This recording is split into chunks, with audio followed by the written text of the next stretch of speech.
everybody. Good afternoon. Good afternoon. Thanks for joining us again. Round two. So if you weren't here at the last one, or if I haven't met you before, my name is Jeremy. I'm the director of hospitality out here, assisted by my friend and pal and boss Lacey Huber. He's our vice president out here. Turn this down. There you go. So, yes, we're so excited for everyone who's joining in. So, kind of how this goes, we're going to be doing our library tasting today. Hopefully, some of you were able to get those wine tasting kits to you, or maybe you just have some of these bottles at home too. That's fun. And so, we'll be going through the tasting, and I'm going to be reading your comments and questions and all of that as they come through. So, definitely. We want to engage with you all as much as possible and answer whatever questions you have. So please let us know what you think as we're tasting along. Yeah, so we're excited. And don't forget too, we have 2 more tastings tomorrow.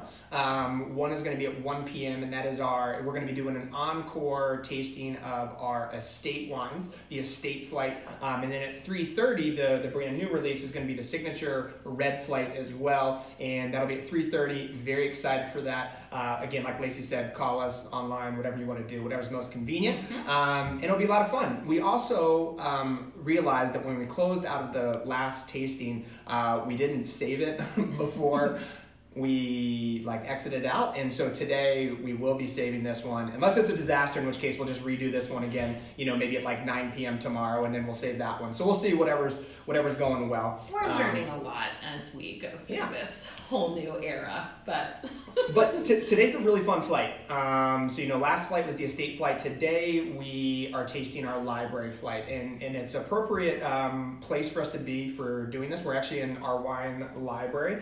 So actually all the stonework that you see around myself and Lacey, that's actually all from the property here. Whenever you're out here and you see any sort of stonework, that's actually from what we've got from the actual vineyards out here. And so in the library, it's really fun because we've sort of developed these little caves or little cubbies where we actually store our wines. And so a library from a winery context is really a place where when we've sold out of wines, we're gonna always hold back a few cases of those wines to sort of watch the way they evolve. And the reason why that's really important is because for us, as we talked about with the last tasting, the goal out here is to produce world-class wine from this estate. And we drank a lot of really world-class wines from outside this property to really kind of gauge our level of quality, maybe relative to sort of these benchmark areas. And there's many different variables associated with what makes a world-class wine, but without a doubt, one of them is an age-worthiness, an ability for a wine, once it is put into bottle, to develop, evolve, and change over times in really sort of desirable ways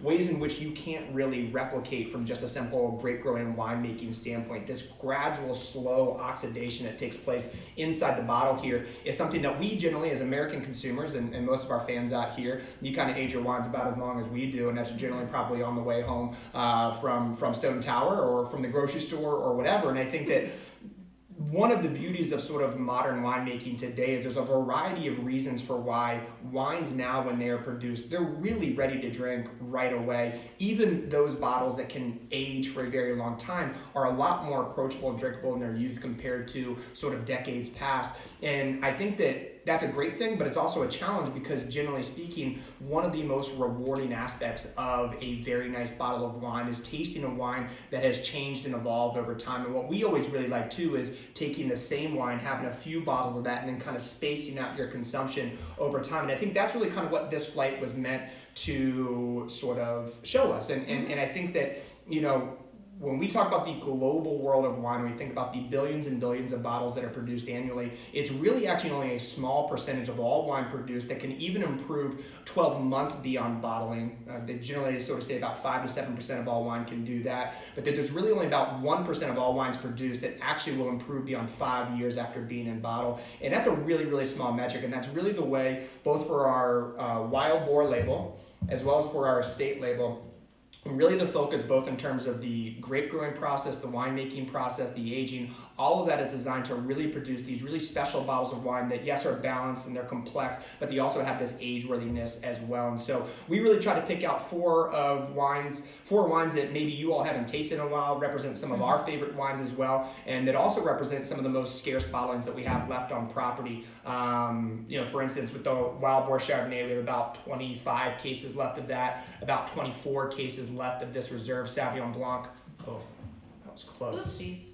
That was close. The Nebbiolo, we have about 18 cases left, and the Cab Sauv, really what you see is just back here on this shelf, and I have another partial shelf over there, so it's about 5 cases. And so one of the last few times we'll probably be tasting these wines, but we're excited to share them with you today.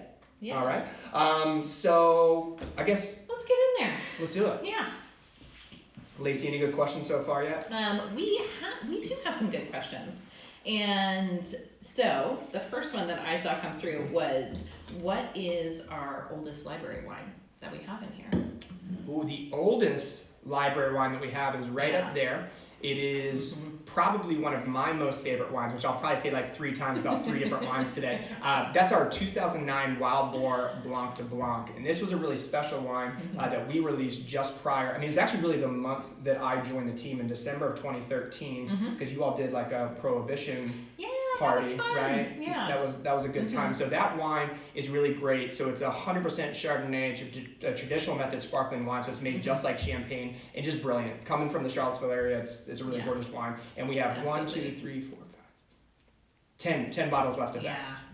And so that's definitely a special occasion wine that we will have to crack open at some point. And it was exciting too, because we thought we were out of it, when we did the first Stock Your Cellar, but your parents found that last case over when they were moving from the farmhouse over into the new house as well. So so that's the oldest wine, and a really good one. Then the oldest one's from the estate. 2011 was probably the first couple from the estate. We also have a 2009 Sanglier Noble as well that is really good. So I guess it would be the Sanglier Noble and the Blanc de Blanc are the 2 oldest wines, both dating back to 2009. Yeah, absolutely. So, and we can start with the Chardonnay. One of our other questions that came through is, are most of our library wines red? And that is true, because we'll get into all of that as we go along, but generally your red wines are going to age longer, and so it's better to have a larger supply of those so you can check in on them over the years and see how they develop and change over that time.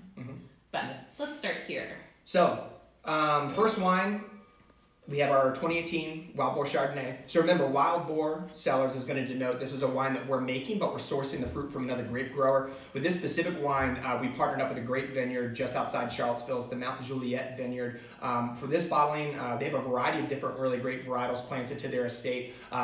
We harvested their Chardonnay, and we brought it up in 2018. And if you recall, 2018 was a really challenging year. We got a couple beautiful windows in time where things finally dried out in what otherwise was the wettest wine growing year in history for us, and produced this wine, and it really lent itself to sort of a stainless steel driven style. So this wine spent 5 months in stainless steel, so a nice transparent sort of clean interpretation of Chardonnay. And if for anyone who tuned in last weekend for the estate tasting, remember that wine is done in oak, treated very much sort of like your classic white Burgundy, where it's 10 months in oak, a little bit of new oak.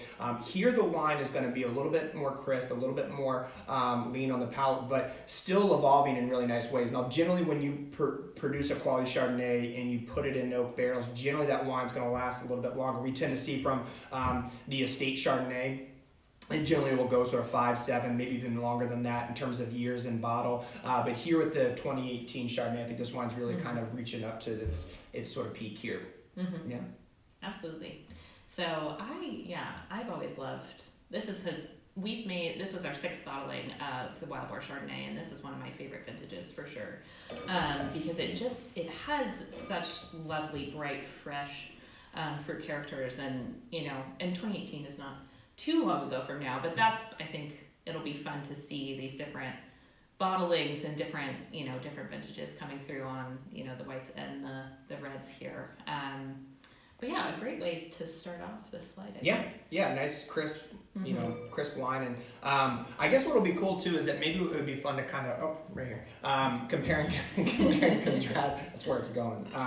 compare and contrast these first two white wines, not only because they're at different stages of development, but they're also, I mean, two very different wines and two wines that are going to age at a much different rate here. And so, and again, if you're not here yet on this wine, don't worry, or just put a little note, say slow down, or put an angry face emoji.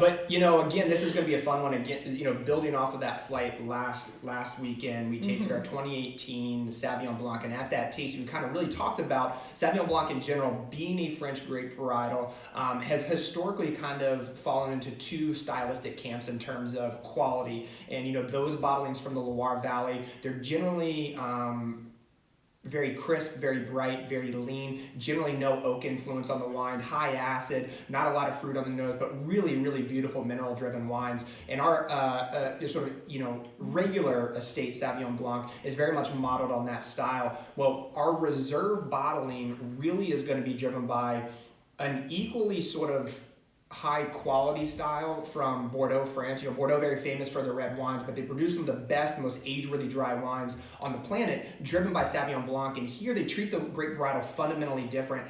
Here in Southwest France, the environment's going to be a little bit warmer, and the fruit's going to get a little bit riper than it does in the Loire Valley. And so with that, the wine has a richer texture, a more Chardonnay-like texture, and they also age the wine very similarly to the way you would with a quality Chardonnay, where they'll ferment and age the wine in oak barrels. And that's really what this reserve bottling is here. And you know, these vines were planted back in 2014.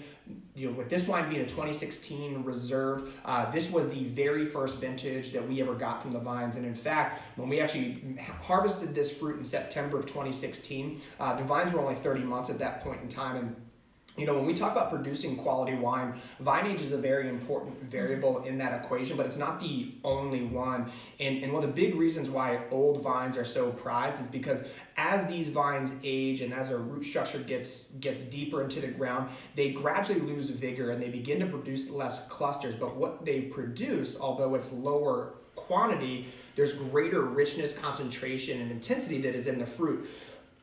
That is generally different from young vines, but at the very first crop, generally around this 30 to 36 month window of time, vines that are that young are facing a similar struggle to really old vines and have the ability to produce just profound complexity that really some of the best wines in the world, you know, some of the most famous bottlings can actually be from this very first harvest. And that's really what I think we've done here. I mean, I think for a lot of us, you know, again, I mentioned that the 09 Blanc de Blanc is one of my favorites, but for me, in terms of all the white wines that we've done, this is definitely one of the top bottlings, I think, you know, of all the white wines we've done. And here, in terms of the winemaking here, it's not 100% Sauvignon Blanc. You know, when you are in Southwest France in Bordeaux, they're generally going to add a couple of other varietals generally into the blend here. Probably most famously a grape called Semillon that you don't really see a lot in Virginia. You don't really see a lot really much anywhere in the world other than maybe the Hunter Valley of Australia. And one of the reasons why you don't see it a lot in Virginia is because it's very susceptible to disease, mold, fungus, mildew, and when you're in a very humid and a very wet environment, it's very susceptible to disease. Well, when we planted this vineyard block, knowing that our Sauvignon Blanc was going to be much more inspired by those dry whites from Bordeaux, we put a little Semillon in here. So this one's actually 90% Sauvignon Blanc, about 10% Semillon, and then we're going to age this wine for almost 16 months in French oak barrels with a decent amount of new oak on this wine as well, at almost 75% of the Yeah, so one of the questions that came through was what makes this wine our reserve versus our regular Sauvignon Blanc. And that's really in the aging process. So this wine that's going into oak for an extended period versus a stainless steel fermentation and bottling. Yeah, very, very good question. Very good question. And also a good question is how long can we hold on to this 2016 Reserve Sauvignon Blanc? So that is a very good question, Vienna, and I'm glad to see that you're on here. So the short answer is we don't know. I mean, the reality is we do think this wine could probably get up into the 10-year mark from the time of sort of vintage. So something into the mid 2020s. If you're storing the wine properly, I think there's definitely the possibility of there. this bottle, in terms of the way that it tastes now, in terms of the concentration, the balance that we have right now, the fact that the wine still feels pretty young. And if you actually taste this wine, there's almost a little bit of sort of a tannic profile to it. The wine has kind of a grip or sort of a bitterness to the wine that both would be coming from the new oak, but also a little bit of skin contact at the front end. Both those elements are going to help the age-worthiness of the wine. So at being 4 years old now, this wine doesn't seem tired or young or sort of peaky or anything like that. That being said, that is probably a pretty good, safe bet. You know, generally you never want to hold wine too long, but when I keep referencing these sort of top bottlings in Bordeaux with white wines, and we're talking about wines where quickly in Bordeaux, if we talk about white wines there, you know, most of the white wines that are produced there, they're at kind of the €7 to €9, very inexpensive, mass-produced stuff. Then there's this really nice quality mark, probably around the 30 to 45 euro, where you're starting to have a little bit of oak treatment, something along the style here. But then pretty much you jump up to almost $100 a bottle and up. And with those bottles, Vienna, the idea is that those wines improve for decades, and one of the reasons why the price is so high for those wines is because of the sort of proven pedigree of these wines being able to be held very similar to some of your top bottles of Riesling, top bottles of white Burgundy that really can age for decades. And so there is a chance that this wine could go beyond 10 years, maybe 15, 20 years. Time will tell, and again, you know, we meant to sort of cover this at the very beginning, but, you know, one of the beauties behind the library, and when anyone is talking about, you know, if somebody's providing you an answer of how long this wine will last, in this case it's us, sometimes it's going to be a critic, sometimes you know, it's going to be the producer actually themselves saying it. There's always an understanding that that is under ideal storage conditions, which most of us don't have, or maybe we have a fridge that's ideal, but most of the wine's not. So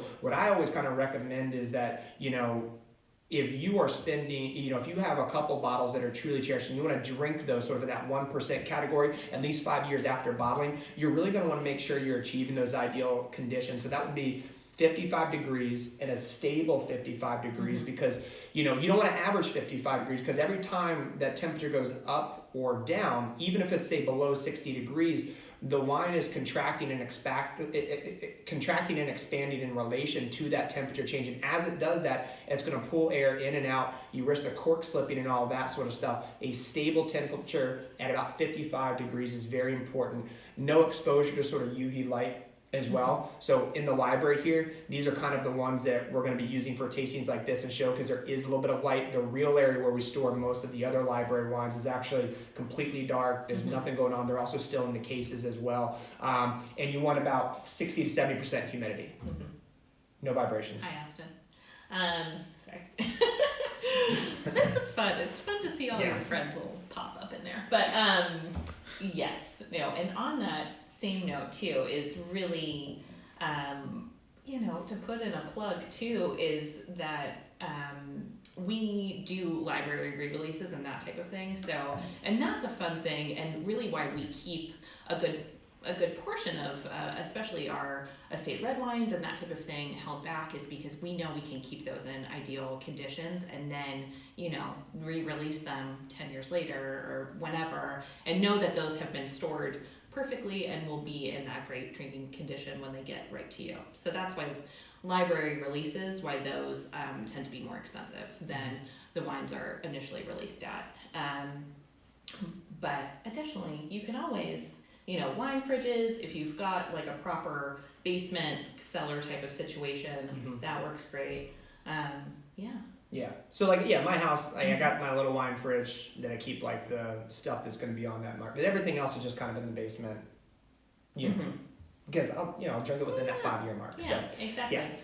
And kind of a fun thing on that note too is something that we recommend is if you find a wine that you really love, and you're kind of, it's one of these first wines that you're really thinking about aging and how does that all work, you can buy a decent amount, buy a case of that wine, and then come and open a bottle every year or every 6 months or whatever, and you can really follow along that flavor profile and see how the wine develops and ages over time. And that can be such a fun kind of project, really hard work project there, to check that out, and then you can develop this understanding of how wines age.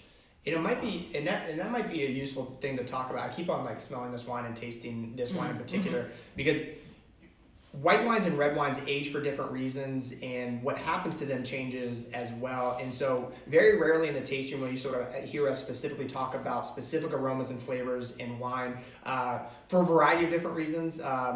One is just a personal pet peeve of mine because I find it very difficult to do that. It's very challenging. I think it's one of the hardest things about trying to navigate and sort of become a better taster or a wine connoisseur or wine professional. But it is very useful because it really does help kind of figure out what wines you like and why, and kind of better navigating sort of when you should be drinking this wine. And I think when we talk about what happens with white wines as they age is, generally speaking, the color will become darker.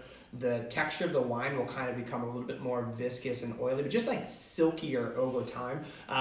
But what's really amazing, and this is generally true of wine in general, but maybe we'll talk about this wine right here. And again, Vienna, this kind of helps re-ask, or goes back to the question of how much longer will this wine age. Is this wine is essentially 4 years old at this point in time, which is a pretty long time for a white wine. But when you smell this wine right now, there's kind of a lemon zest or a bright lemon component to it. And what's also here though, and this originally was from the oak aging, there was kind of a baking spice, sort of caramel type note, that what happens with these sort of initial primary and secondary aromas sort of in their youth, what happens once the wine is in bottle aging, they begin to sort of evolve in really cool ways. And so here now, like originally, if we would have tasted this wine like maybe a year ago, those two aromas, if we were going through, were very distinct from one another. It was lemon zest, or maybe it was fresh lemon juice, and there was, it smelled like toast, it smelled like, vanilla, something along those lines, maybe some cream. But here now, what happens over time, now this wine being in bottle for a couple of years, these aromas are kind of merging. So what was these sort of individual aromas now are kind of evolving into kind of like a singular complex aroma, where it's almost kind of like this creme brulee. So we got the caramel note, the vanilla note, the cream note, but that also maybe has a little bit of like candied lemon zest in there as well. And the idea is that these, wine as it ages and as it gets better is going to kind of, these primary aromas evolve in really unique ways, but then also somehow come together to sort of create this whole that's just kind of greater than the sum of its parts. And so this wine moving forward, and again, if you were going out and buying some of those top dry white Bordeaux bottlings, generally speaking, you maybe now are just finding some 2017s coming out into the market, but generally they'll hold it to get at least a year in bottle. And this is a wine that, while several people who are sort of tuned in here have had this wine, does it have this wine? Sorry, I'm looking at what you all are saying. Yeah, we're some good questions. This wine never really officially saw the tasting room. At the various wine dinners we did, some of the barrel tastings and sommeliers, we featured this wine. But a wine that's really special because we really wanted to always hold it back. And a wine that we really didn't produce, too much of. We just kind of pulled off the top. Yeah, exactly. And that kind of goes to one of the questions of what determines which wines get a reserve designation. And really that's a term that can be, it's really up to the winemaker or winery to decide what exactly that means. There's not any sort of official rules behind it. For us, that is going to be a wine that generally is going to be aged in oak, that we imagine will have this long life, can be cellared for a long amount of time, is going to be a very limited production wine as well. And then we're starting some different things in our red wine program, which we're excited about with the estate wine. So, we'll have some single varietal like reserve Cabernet Franc. And with that's going to be really the specific barrels that we find really just are harmonious together and make the best wine possible of that varietal type. So it's a few different pieces there. Mm-hmm. Yep. And obviously we should, that's in America. And, if we're, remember in Western Europe, most wines aren't labeled varietally, they're labeled by place of origin. And those places of origin, to put that on the label, mean that a variety of things have to happen. It's not just what the varietal is. They're going to stipulate, yes, what varietals can be grown and produced. They're going to stipulate winemaking, aging, sometimes even the way that you train your vines and how much fruit you can harvest from those. It's really crazy. And so when you get into places like Italy, or Spain, when you see Reserve or Reserva on a bottle of wine, there are certain regulations for what it does mean. And generally what it's going to mean, it's a bigger wine, higher in alcohol, and aged longer in those two countries. But yeah, it always kind of depends, you know. The complexity of wine laws always keeps wine professionals employed, especially sommeliers. So, yeah. For sure. All right. Well, we definitely, obviously, if time devoted to a wine was a measure of how much we like it, we probably really like that one. Yeah, I'm pretty into that one. Yeah, For sure. yeah, for sure. So moving on to the Nebbiolo, and with these last two wines, if like us, you're just opening these now and putting them into your glass, definitely give this wine a little bit of air, and kind of with both of these last two wines, you know, they're going to kind of evolve and open up pretty nicely in the bottle. But this wine here is our 2017 Wild Boar Nebbiolo, and this is the premier bottling of sort of this specific wine.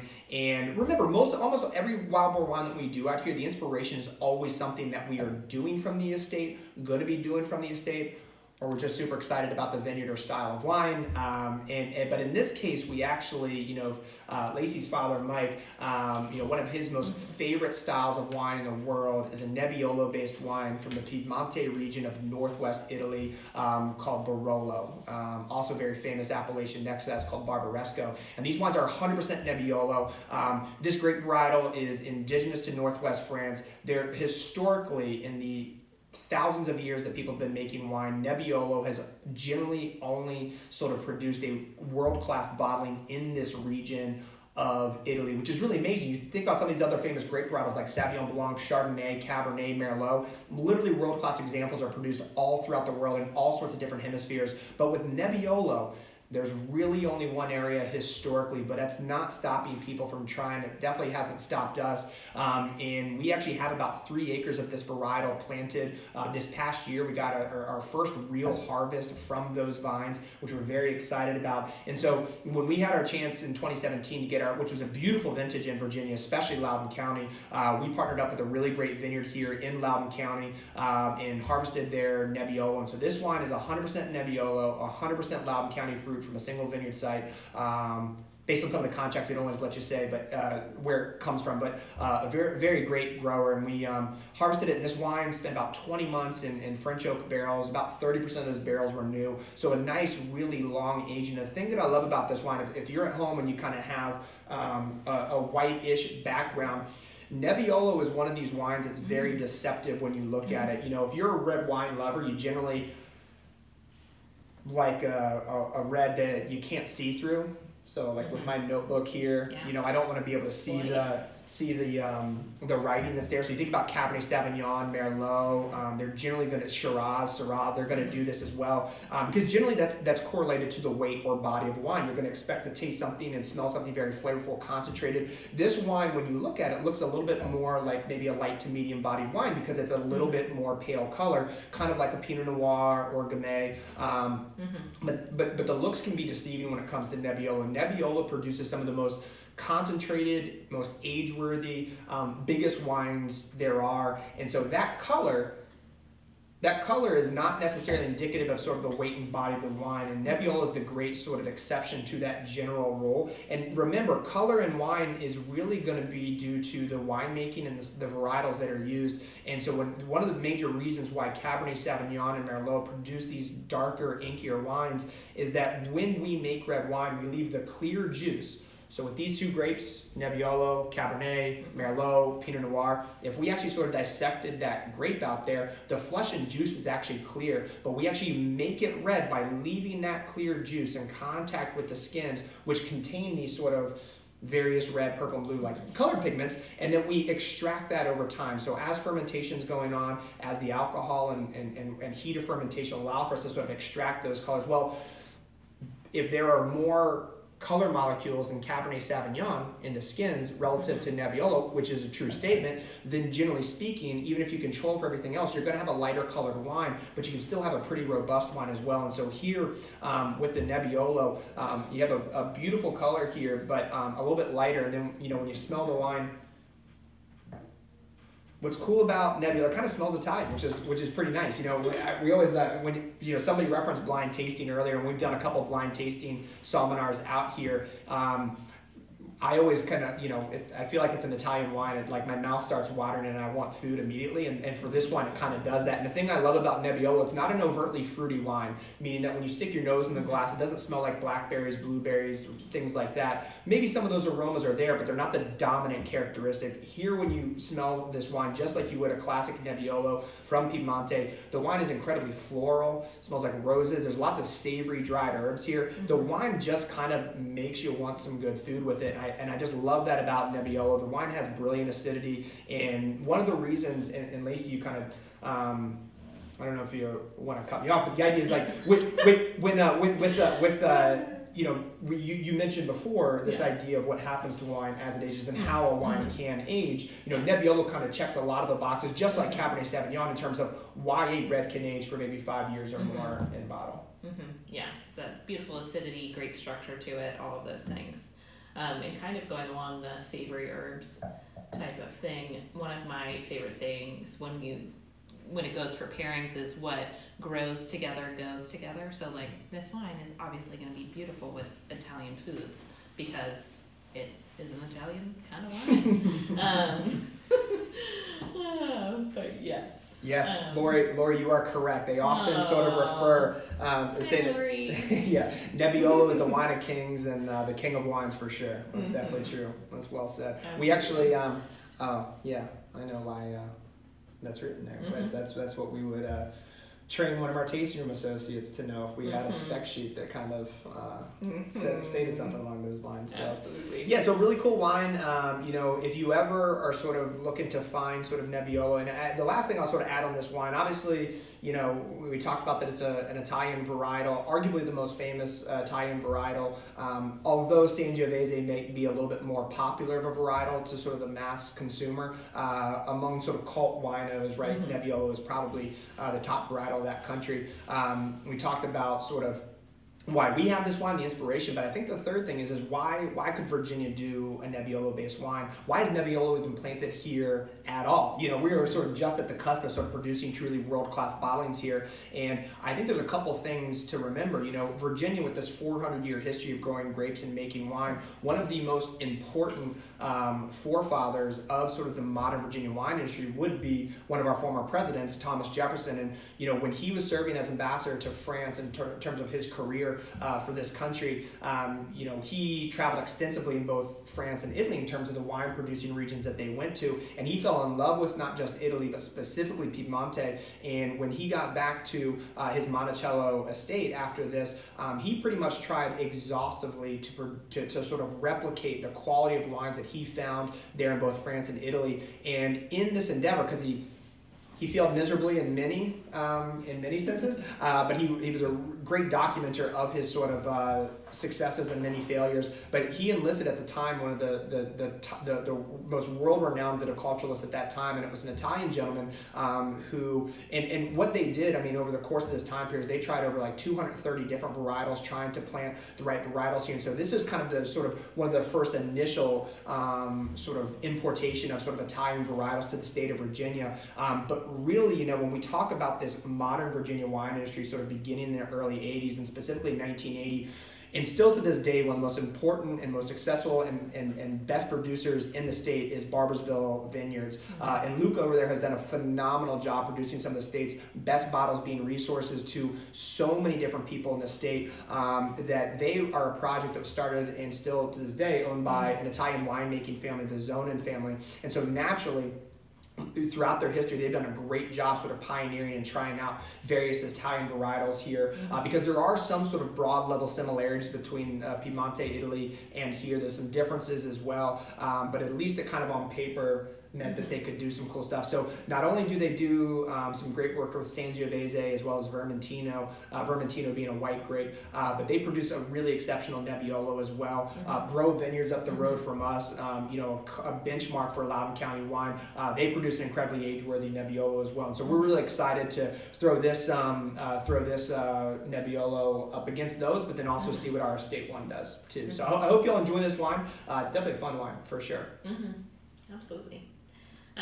One of our questions about Nebbiolo, why do you think no other region has broken through to create a world-class Nebbiolo yet? Debatable. Is this a temperamental varietal? This is a good question. You know, we have been growing it now for, this will be our 4th season, I believe. And we did have a little bit of trouble getting the vineyard established.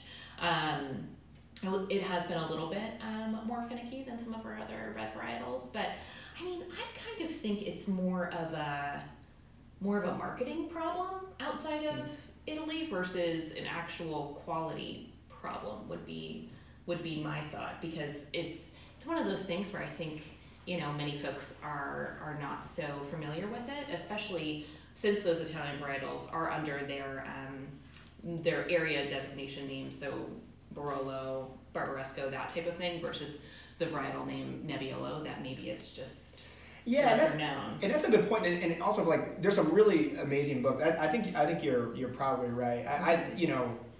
I probably have to do a little bit more research on sort of the actual sort of like how the grape varietal performs in the vineyard, and maybe know why in some of these other areas why it hasn't. And also, it's important to understand there are other places like in Australia and even California that are doing some really exceptional stuff with this varietal. But again, not at any scale. I mean, even if we had a really successful bottling with the wild boar version or the estate one when that comes out in a couple of years, it's not going to make any splashes in sort of the international wine marketplace because it's not exported out there, so wine writers aren't really going to write about it or anything like that. But I think you are right in that sense, because if we were to evaluate, or if you read some of these books on Italian wine, you know, for a long time, you know, Italy, yes, produced a ton of wine, and a lot of it sort of is always on the sort of the food table, but most of it wasn't sort of produced at sort of a world-class level, but really, again, throughout the world, really in the late 60s and kind of moving into the 70s, Italy kind of had this huge quality renaissance, and by the time they really kind of sort of followed that all the way through, we're kind of into the 80s and 90s, and here you sort of see the international palate, due to a variety of sort of macro level things,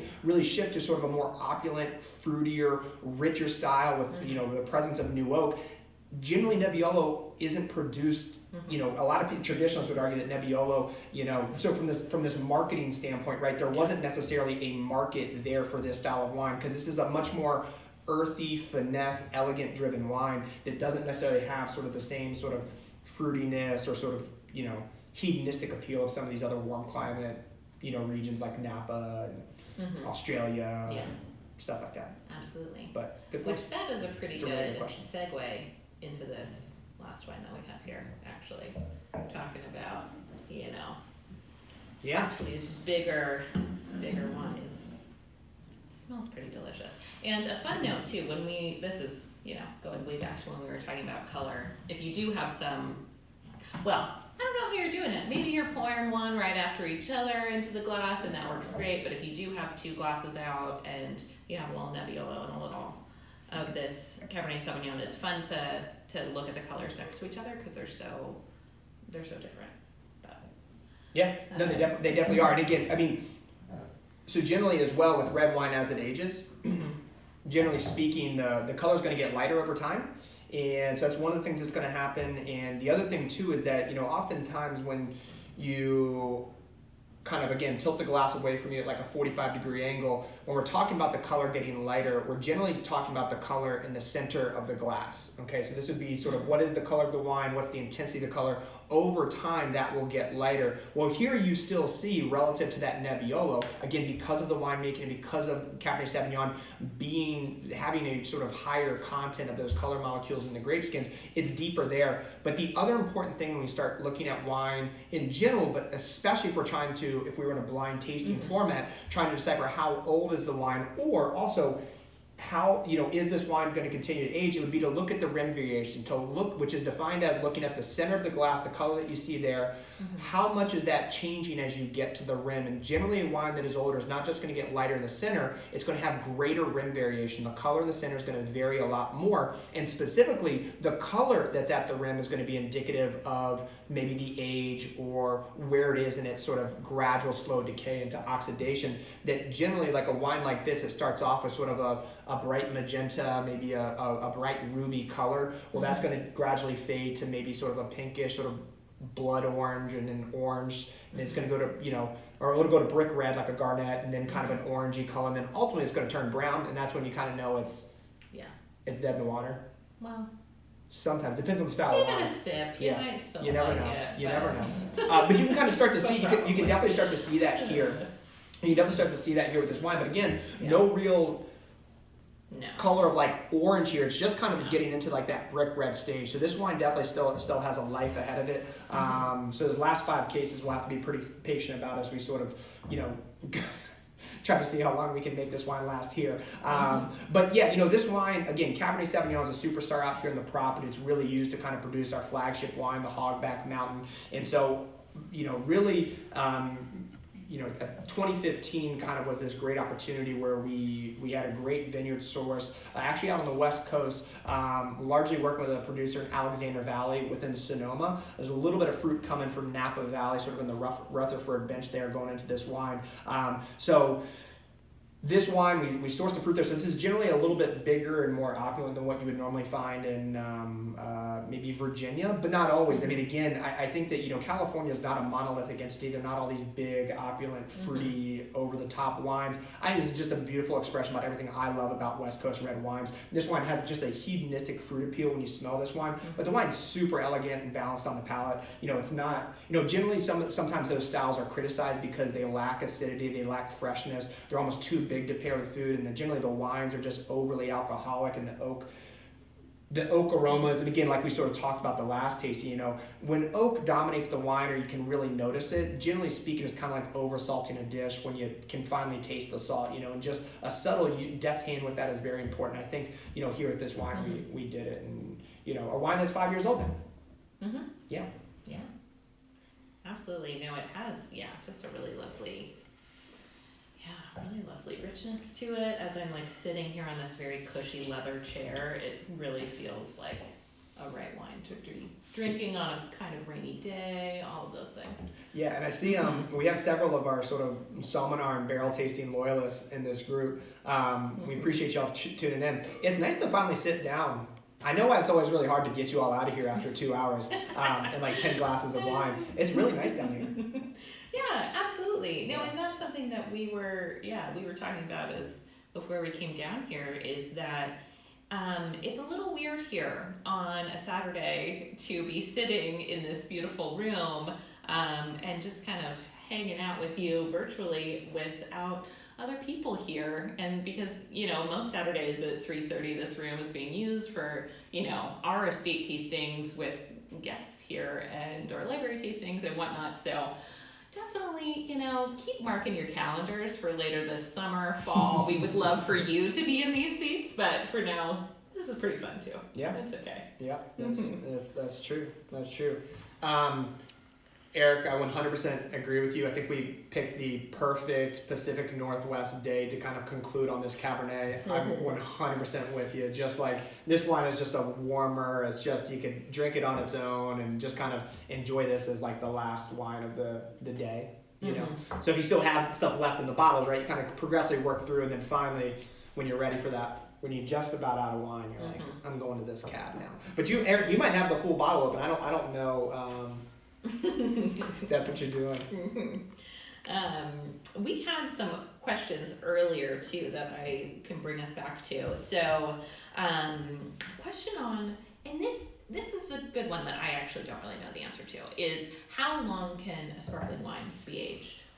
Oh, that's a good question. Yeah. Again, kind of thinking about our percentage breakdown, most of them not. You know, again, most of the sparkling wine that's produced is, you know, at a very entry level. There's a variety of different, and actually, again, another plug, we had to reschedule our sort of happy hour Q&A thing that we were going to do this Thursday. We are going to do it next Thursday at 5 p.m. Where we'll be talking about our Blanc de Blanc. Maybe if I get to have my way, we'll also open the Blanc de Noir. I hope so. It's important to understand that there's a variety of different ways in which sparkling wine is made. Those bottles that are sort of in that, if there is sparkling wine, it's generally not a style that's very age-worthy. because of that fact. But those that are generally produced the way that champagne is made through what they call the traditional method, which is a secondary fermentation in the bottle. But even if we talk about that style of wine, the beauty of champagne is most of the aging's already done for you. Okay, and again, that's maybe something that we talk about this Thursday. But really, generally speaking, the very tip-top bottling, so vintage champagne or vintage sparkling wine, though, you know, and we're really talking about a champagne house as sort of what they call tête de cuvée, their prestige bottling, their very, very best bottling. Those generally are the select few that are capable of aging. Generally speaking, like with at my house, you know, I don't really age sparkling wine for that long, beyond a couple of years. Even some of those top bottlings, like when we went to Schramsberg and, you know, had that beautiful 06 that was out there. It was awesome. Lovely spot. Schramsberg's awesome. And so anyways, the short answer to the question is most of the time you're probably going to be more disappointed if you age sparkling wine. Sparkling wine, drink it now, have a good time with it, don't think too much about it. But again, I would say with sparkling wine, generally price is going to be a very good marker for whether or not it will improve with time. And once you kind of get to that $80 a bottle and north price point. Again, I don't have any like statistics or data about this, but generally that kind of gets you in the tête de cuvée, so prestige level. Generally, those are the bottlings that are going to go. But again, I think use your resources as well. If you sort of always are on the side that this champagne or sparkling wine is not going to get too much better from now, it's also not going to fall apart, so it's not going to get bad. Generally, do a little bit of homework and research, because like Lacey, other than that, I'm not necessarily specifically knowledgeable on how long one would go. But the very best, I mean, again, in Somm Into the Bottle, they have that beautiful, I think it's like a 1967 Ruinart that is you know, at that point in time several decades old, and it looks beautiful. Generally you lose the bubbles as it goes along, but yeah, it's tough to say. Just if you have an expensive bottle of sparkling wine, just I'd say look up the producer. But if you're talking about ours, you know, most of the ones that we do, again, kind of general thing, drink within the first couple of years. But that 09 Blanc de Blanc, that is going to be really, really the one. I mean, that wine's over 10 years old and still going strong. So. Yeah, but kind of, you know, we had one, I don't know, probably like 6 months ago, and it's delicious, and just like delicious brioche, like just really bready and lovely, but you can start to see like its little bubbles are getting a little bit finer and kind of easing out. So, I mean, it would be a delicious flat Chardonnay. So, you know, if it ends up losing all of its bubbles, it won't be the same wine, but it would still be good. So, but I'm with most of you where, bubbles don't last very long in my house. So just drink them would be, and drink with us next Thursday, our sparkling wines. That'll be fun. And yeah. I think, did we get them all? I think so. Maybe did. I just was. The last one was if we had cave storage. Oh, yeah. That is funny. So, so there was a question about if we're planning any cave storage. And the short answer would be no. Just because of our... we've done a lot of research and everything on our soil structure and everything. And so we don't really have any like massive, big hard rock situations where we could just dig out a cave. But really the first construction project, and at this point there's been many, but the first one was our grotto down by the pond. And so that in there is actually a little cave, which it's funny though, because that was our first project and we got it pretty much done, but then we got a little busy over here building this whole crazy place.